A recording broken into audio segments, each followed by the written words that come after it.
Thanks for tuning in to Howe's Things, a podcast from the David A. Howe Public Library, recorded right here in Wellsville, New York. It's April, it's Poetry Month, and that means I've got Malik Acosta. Malik, welcome back. Thanks for having me. Always a pleasure. I'm blessed to be here. How's it going?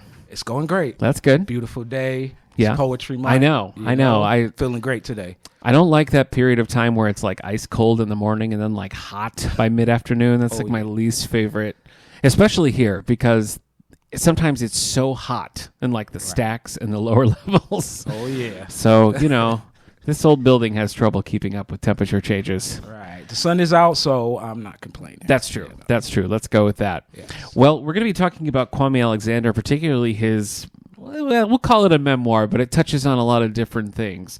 But it's called Why Fathers Cry at Night.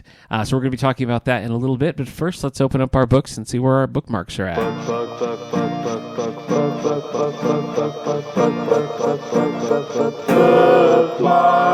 So Malik, aside from Kwame Alexander, have you been reading or watching anything outside of that? So I did finally get to see the Bob Marley movie. Oh, yeah. So I remember our last podcast was the Bob Marley. It was. So I did get to see it. My review was probably exactly your review. Yeah. Just felt like it was such a big story, and they tried to squeeze it all into maybe 2 hours. Yeah. So it just felt like everything was moving too fast to really register. But for the most part, the story is being told. So yeah. I thought it was beautiful. Well, great performance. I mean, the main actor is Bob Marley. I thought really just got the vibe and really nailed it. I felt like it was more darker feeling as far as like the struggles more. Yes. Every time I heard the Bob Marley story, it was always like this joyous, happy feeling. This is the first time I've ever kind of got the story. Like, I understood he had struggles, but this is the first time I've ever been able to really relate to those struggles. Yeah, no, I think you're right. I mean, even the things I read leading up to it, it was sort of like, yes, there's things he's overcoming, but it was ultimately an optimistic kind of outlook, and I felt a little bit like that was missing from the movie. Is that what you're saying? Yeah. Okay. Yes. Yeah. All right. It just had that, But sometimes most of the time, that's how life really is. Yeah, but true. when we look at art, we kind of looking for that that happy ending. Yeah, that makes total sense. Are you watching any shows lately? I started the crossover. Yes, that's I did. Probably I did as well. The main thing I'm watching. That's new. Okay. Were you ever a Curb Your Enthusiasm fan? Curb Your Enthusiasm or Seinfeld? I was not. Okay. Seinfeld, I think. You would have to not be into TV, right? To kind of not know it. See a couple episodes and really like them. Yeah. So I do remember a couple Seinfeld episodes that I thought was really funny. Okay.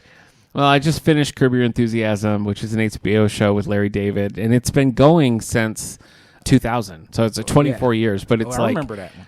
3 or 4 years would go between seasons, and they finally said, like, this is the final season. So I sort of binge watched the last 10 episodes, and so it's like an end of an era because it's just been on for so long. How many seasons? It's 12 seasons, but spread over the course of 24 years. Okay. So, and each season is 10 episodes. So, yeah. Definitely taking their time.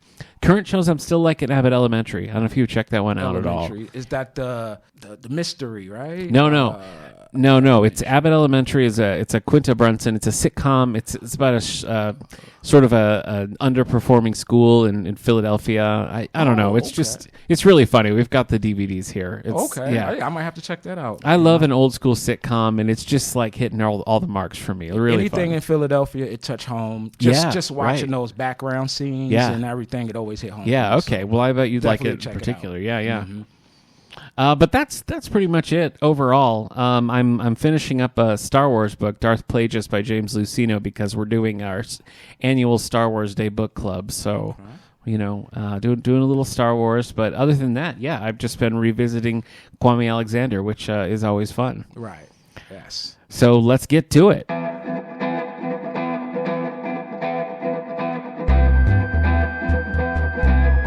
Today for Poetry Month, we're going to be talking about Kwame Alexander and the book Why Fathers Cry at Night. Though we did a Kwame Alexander spotlight 5 years ago, Yeah. where we were. I think it was 2019. Yeah, we were talking about the crossover primarily. I loved the crossover, and I particularly loved the prequel Rebound. Yes. I had a really great time with that. And since then, I've read several of his things just for fun, not because we were doing an episode, but I read Booked, I read Solo, I read a sort of a fictionalized biography of Muhammad Ali called Becoming Muhammad Ali, which he co-wrote with James Patterson, which is such a weird, weird combo. But anyway, I like that. Yeah, it was. It was good. It was good. He's just somebody that I love anytime he's on. He was just on The Daily Show recently. He was just on. Did you catch that? I did. Great. He was great on it. He was on The Late Show with Stephen Colbert. Just anytime he's on something and I catch it, I'm like, yeah, I love this guy. You know? Yeah. Seeing the evolution is amazing too. Over these 5 years since we did that last podcast. Yeah. But I never really knew, like, even though I've read several of his books, I never really had looked too deeply into his background. So this book that we're talking about today was new for me. Like, I'll just filling in all the gaps of his life were just things that I didn't know at all. Right. The subtitle is A Memoir in Love Poems, Letters, Recipes, and Remembrances. And there are some recipes in here that I was like, yeah, I could give that a shot. That sounds good. Yeah. It was a dessert I seen. Yes. And there was a punch also that I thought fried chicken sounded great. Yeah. But it is, as you flip through it, there are sections that read sort of like a traditional memoir. There are sections that are still telling the story, but are in like a verse poetry format. And then there's some pretty personal letters, particularly to his daughters, a younger daughter and an older daughter who he has some estrangement from, which he went deep, I thought. Oh, yes. So what were some of your impressions of the book? What'd you think? So we've done a lot of these podcasts. Yeah. We've reviewed a lot of books. Yes. And I don't know if I've just been waiting for this one, but this, honestly, this is my new favorite poetry book of the 2000s. Okay. All right. I've just never heard a man be so open. It was, I was struck by that as well. Yeah. That and for me, it was just so amazing because it was like being a fan of somebody. Yeah. And then, once you're a fan of somebody, you start looking for their literature. You start looking for stuff to kind of get to know them a little better. Yeah. And just reading this book, it was almost like now I feel like I really know them. Yeah. Yeah. And it's so hard. Me writing poetry myself, I know how hard it is to really write from your heart and tell the world this is me. Yeah. He didn't like make it where it could be just random. Yeah. He was like, this is me. So I thought that was very brave. I agree. And I felt like too, it was like completely like devoid of bitterness. Right. You know what I mean? He's talking about, a failed marriage and like a crumbling of some relationships, the estrangement with his daughter, things that I think in most people would sort of build up some resentment, and I think he talked about all the feelings involved, but it to me seemed like in a very healthy, almost therapeutic kind of way, rather than to kind of holding on to. There was no him staking his claim as being right about something. You know what I mean? Right, it's like he's been unjustly villainized or something. Right. He just doesn't do that at all. It's just here's where the cards fall. Here's where we are now. Here's where I wish we were. Right. Here are some things we can do to get there. And I thought that was also just a really unique kind of thing. Definitely. I think that showed the maturity of being a man. Yeah. That's really what this book represents for me is it's just being a man, learning how to be a man, learning how to express yourself. Okay. Learning how to deal with your feelings. And there's a little bit of everything in here. Yeah. And it being poetry, it is literally a mixture of memories and imagination, and just like you said, with all the honesty that he can give. Yeah. Well, you got some real insights into just the interpersonal dynamics with him and his family, how he approaches things. He doesn't shy away from things like sexuality or anything like that. Right. I mean, he sort of leaned right into it. And I feel the same way. I feel like this was somebody whose writing I've admired for a lot of years, but had never really given much thought to, like, I wonder what he's like as a guy. Like, I wonder what it'd be like to like hang out or something. And I feel like this book kind of gave an impression of that.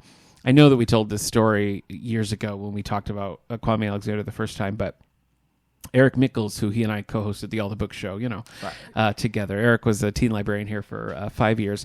We were at a conference, and Kwame Alexander was one of the guests. Right. And so we didn't have any long conversations, but we got to sort of meet him and say hi. And Eric told him that one of the teens who was a regular at the library had read, I think, the crossover, and really upset her. She was really upset by the book because there's some tragic elements in the crossover. Right. And he was like, take your phone out. And he recorded this video for one of our library patrons. It was just like, don't be sad. You got to just kind of learn from it. You got to move forward. Like, don't let anybody get you down. And he just took the time to make this video for a complete stranger, wow. This teen girl who was a library patron here who'd been really affected by the book. Yeah. And, these conferences are huge and busy, and there's a million people. Like, he didn't have to do that at all, and he did, and he took that time, and, like Eric thought that was really cool, and the student, when Eric played the video for her, was like really meaningful for her, so just a cool thing to do. Oh, yeah, it really is. I think we did the podcast right after that, because I remember you telling me that story, so, yeah, even, us covering him, you had already got to meet him, got to see, how good of a person he was, and now even with this book, a lot of breaking down the book, kind of unpacking it. I watched a lot of interviews. Me too. And read a lot of his other material. So, I have a little more insight on, what the book means to him. And literally, I think he tried to take everything he's learned up to this point and put it into the coolest form, which is poetry. And, and wow you with the words. Yeah. And who doesn't love recipes and memories of family? Do you do audiobooks much? You don't, do you? Yes, I do. Do. Okay. Because he reads the audiobook of this, of course. Yes. And I sort of did half and half. I listened to some, I read some, but I just love the way he says his writing, and it makes sense. He covers it a little bit in the book that, it's as somebody like coming up as a poet the way he was. Like he was just always ready to, like, anytime somebody was like, we need somebody to read poetry, or anytime he had the opportunity, he would just jump right up and have it memorized. So it makes sense that aside from being an author, he's a performer as well. And I think that comes through in interviews. It certainly comes through in the audiobooks. Even when he's reading through the recipes, it still felt like poetry almost, and he's just like, a cup of sugar. So, I just really enjoyed it the whole way through. Oh, yes. And another thing I've realized about his style of writing is he tried to incorporate poetry into just everyday living. Yeah. Like he could just, like you said, he could just be cooking something or playing basketball, or playing football, and when an obstacle present itself or something happened, he just find a way to turn it into a rhyme, make it fun. Yeah. Just kind of using words to explain life. Yeah. Yeah. Well, the book, again, Why Fathers Cry at Night, which we have here both in the physical collection and in Libby, the digital collection. So if you've never used Libby before, you just have to log in with your library card. You have access to ebooks and audiobooks, magazines. But anyway, the book, he launched a podcast that goes with it, also called Why Fathers Cry at Night. Really? There's one season of it out. It's 6 episodes. He interviews a different person each time. And even in that, when he's not writing poetry, when he's just having a regular conversation, he still has a way of like this poetic turn of phrase that just comes through in a natural conversation between two people. Yes. So if you haven't checked out the podcast, I would recommend that as well, because I'm 2 episodes in and I'm really enjoying it. So I've subscribed. I put together a little timeline here of his career that I thought we'd jump through. Okay. He was born in 1968. His first poem was published in the collection The Flow, New Black Poets in Motion in 1994. His first picture book was Acoustic Rooster and His Barnyard Band, which came out in 2011. His first YA title was He Said, She Said, a novel, which came out in 2013. His best-known work, not subjective, but I think his best-known work still is The Crossover, I would say. The Crossover and its prequel Rebound came out. Disney Plus did an adaptation of The Crossover, which debuted in April of 2023. His memoir, Why Fathers Cry at Night, a memoir in love poems, letters, recipes, and remembrances, came out in 2023, with the companion podcast starting in September of the same year. He was nominated for numerous awards since 2013. The Crossover won the Newbery Medal and the Rebecca Caudill Young Readers Book Award. He's the 3-time Coretta Scott King Award winner for the books Out of Wonder, The Undefeated, and American Story.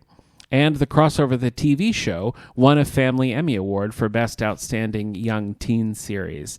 And I saw him on, I think it was the Colbert Show, shortly after that came out. And he was just like over the moon about that because he was like, how many poets like win an Emmy? You know, exactly. Like, that's such an odd thing. But let's talk about the show a little bit. Yes. The crossover. I think it's 8 episodes, the first season on Disney Plus, and it's adapting the book, The Crossover, which is a novel in verse, which has already been adapted into a graphic novel, which is kind of an interesting to take poetry and turn it into a graphic novel. Oh, yes.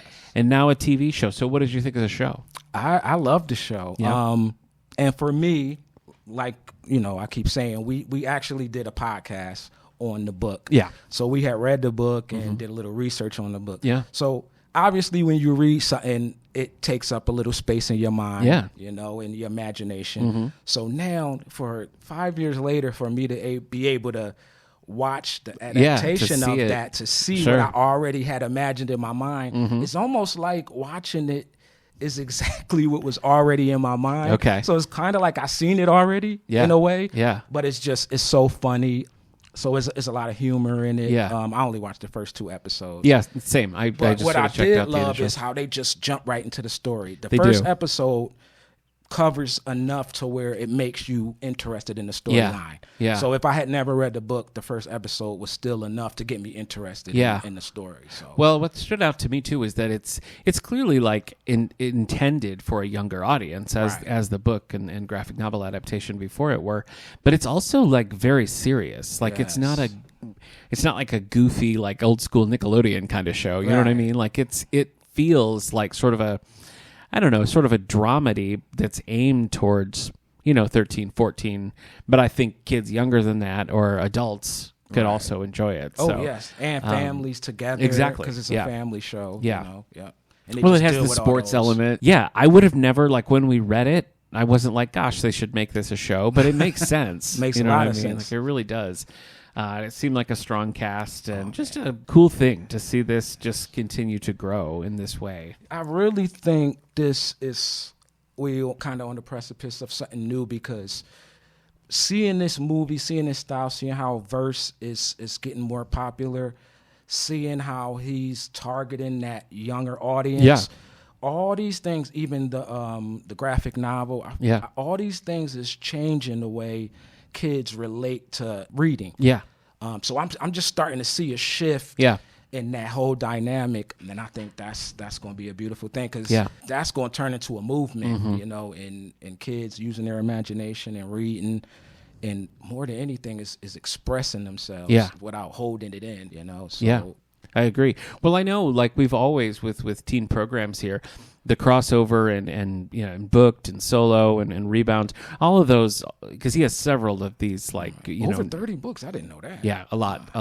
Yeah, and so he's illustrated quite a few of them as well. So multi-talented guy. But these novels in verse really seem to appeal, particularly to teens. Right.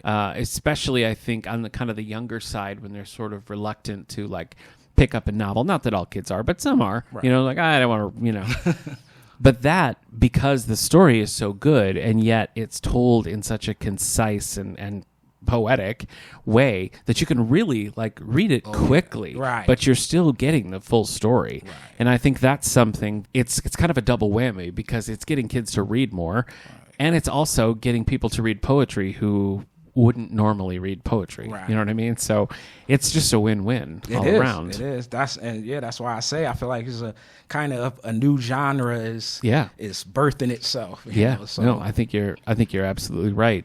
Any final takeaways here? When I was watching, is this one perspective I do want to share? Yeah, please. 'Cause it's just something to think about. So when I was watching it, basically the crossover is about 2 twin brothers, and they play basketball and they live with their mom and dad. But a lot of times I was watching a lot of the scenes in the show, it can really relate to 2 different parts of yourself. Okay. A lot of the scenes I was watching, one brother would make one decision and another brother would make a different decision. And it's kind of a reflection of all of us. We have two parts of ourselves, and we can go either way. And, one brother makes this decision, one brother makes that decision, and you kind of see how it affects their lives. So, I think it's just a great parallel to understand it's decisions that we make in our life is really what's going to determine our future. Yeah. No, I think that's a great point. And I think that's something that really stands out, I think, in his writing is that depth is there, and you can pull out different things depending on sort of the lens that you're coming to the book in. You know what I mean?